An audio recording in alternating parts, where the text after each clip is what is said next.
Assalamu alaikum, I'm Aisha and you're watching Samaa News. Here are today's headlines. US President Donald Trump has praised British troops as brave warriors, a day after comments he made about NATO forces in Afghanistan drew widespread condemnation. British Prime Minister Keir Starmer described Trump's earlier remarks as insulting and appalling after the US President suggested European troops had stayed off the front lines during the Afghanistan war.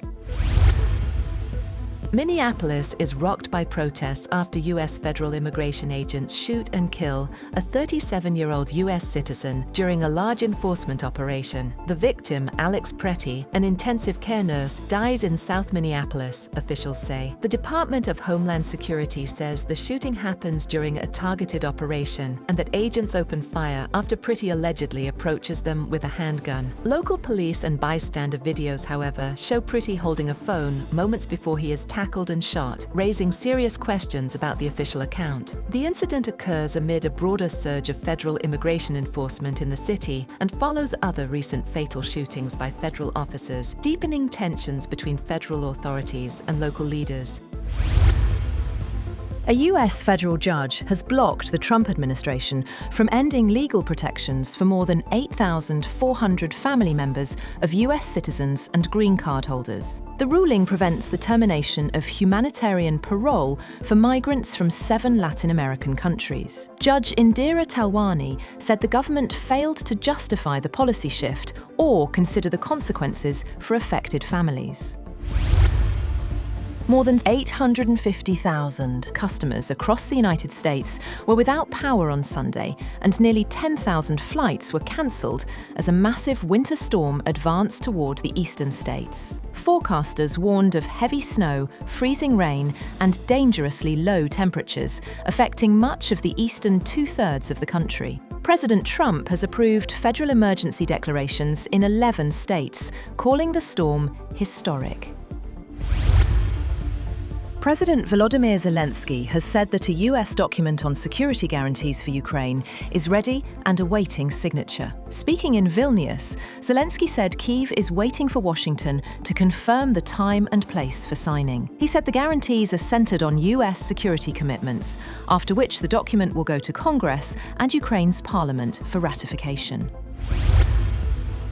Israeli occupation forces killed at least 2 Palestinians in the Tufa neighborhood of northern Gaza on Sunday, while an Israeli drone strike wounded 4 others in Gaza City. Local medical workers said the drone exploded on a building rooftop, injuring civilians nearby. Gaza's health authorities say the death toll in the war has climbed to 71,657, with more than 171,000 injured since October 7, 2023.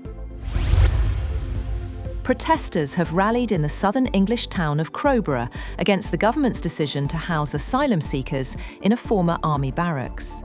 The site began taking in migrants last week as part of a move to cut hotel costs. Demonstrators waved national flags and chanted anti-government slogans.